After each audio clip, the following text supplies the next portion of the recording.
So, So I Prof, think that, bottom line, from everything you've said, I should hold on to my new bonds because the man who owes me hasn't made any effort to adjust his own lifestyle. I will also join in asking individual bondholders not to sign up. I am not against the state.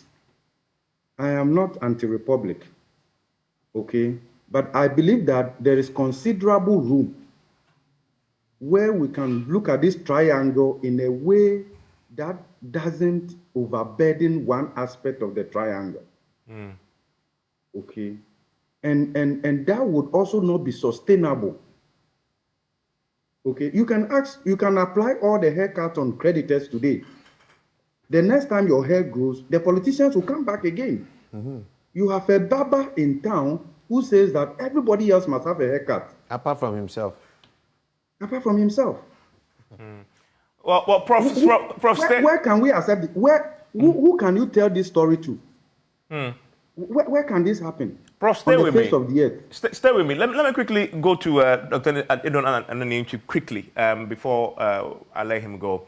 I mean, Dr. Adu Anane Antwi, so I know you say you still want a clear exemption, but I just spoke to ESO, the executive secretary of the trustees, the Chamber of Corporate Trustees. They were exempted. In fact, they had an MOU. They've been invited back to the table. He was just telling us before we started that they are concerned about what happened to their bonds, etc., and so they want to come back to the table to negotiate and etc.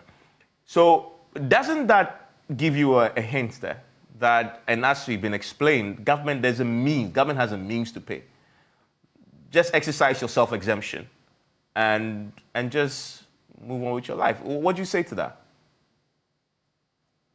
Please unmute for me. Please unmute. I think I'll keep on stressing that self-exemption is not what we want. Otherwise, we wouldn't start anything at all. Okay. Because this program, when it came, has been voluntary from day one. It has been voluntary from day one. That if you wish, because it was an invitation, you were going to even offer your shares to government for government to accept or reject.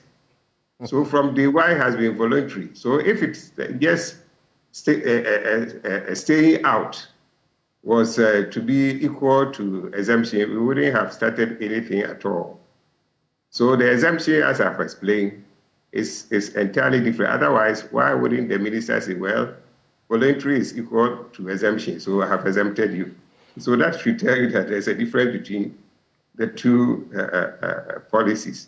Yeah. Whether you want to accept or somebody want to exempt you, that for these bonds, they are not part of the exchange.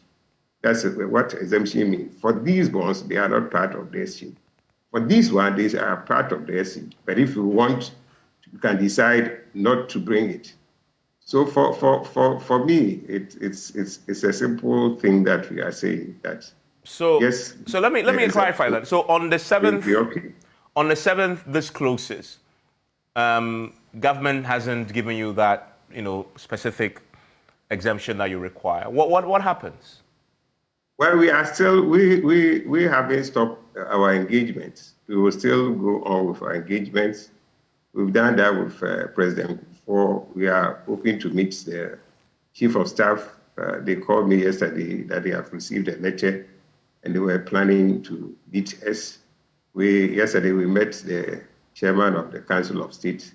We are hoping to meet the former president, Mahama, when he gets back to town. We were told he wasn't in town.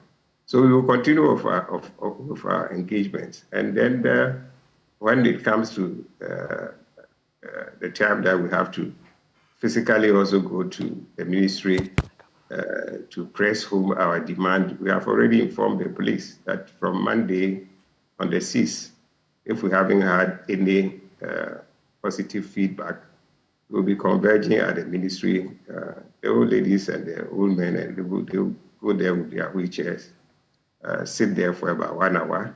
And we are going to continue to do that every day, the working day, until our exemption is granted. So we have a plan. Okay. I mean, that is a very clear, precise plan.